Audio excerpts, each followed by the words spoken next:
Well, I've been here twice to the forum, so I must think it's okay.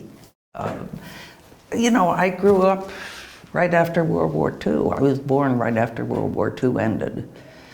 And my father had been in the Navy, and of course Normandy is one of the big famous places of, the European side of the war.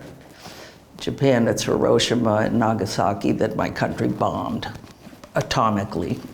I am very impressed, by the way, that Normandy has taken on this issue of peace and all of the ways it is engaging. It's not just the forum, and when they were talking about it the other day, explaining everything that the region is doing, I was really shocked. It's a lot of effort, a lot of commitment, and I think it's awesome.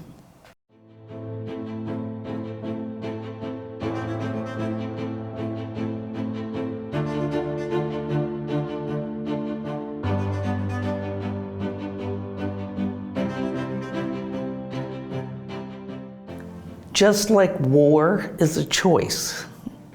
War doesn't just fulminate and suddenly you have a war. In the instance, of course, of Putin invading Ukraine, that wasn't an accident.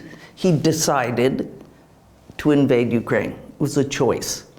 And in his twisted mind, he is going to recreate the Russian Empire, and maybe he'll become Peter the Great or something. Peace is a choice. Peace is not just the absence of war. Peace is a decision that you're going to put your resources into people, not weapons of war and battles, etc.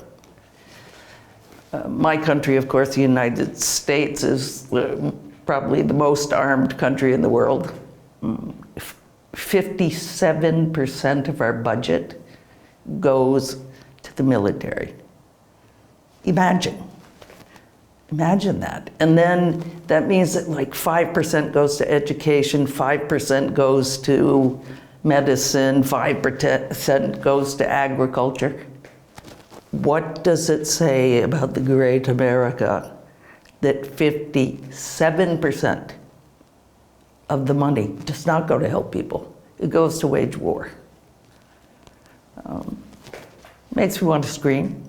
Obviously, my country chooses the military response as its foreign policy, or the threat of military response. I have been fighting that since the Vietnam War. They still love being a military superpower. They think it saves them from something, and I don't know what. Because I think about it, and September 11th and the Twin Towers and all that business, when the terrorists flew the planes into New York. We had the biggest nukes in the world. We had the most nukes. We had interballistic missiles and everything. It didn't save those Twin Towers. So what the hell do we have them for? We don't need a world like that. So I'll keep struggling for a different world, a better world, until I drop dead.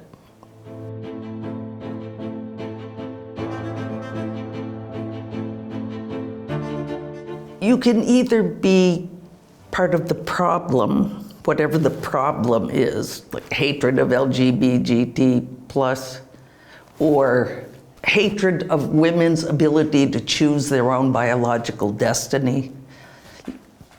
But if it bothers you and you do nothing, right?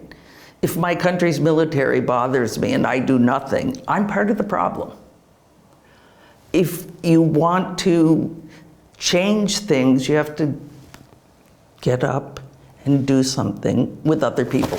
You can't do it alone. Anybody who pretends that they change the world alone is a lunatic. It just doesn't work that way.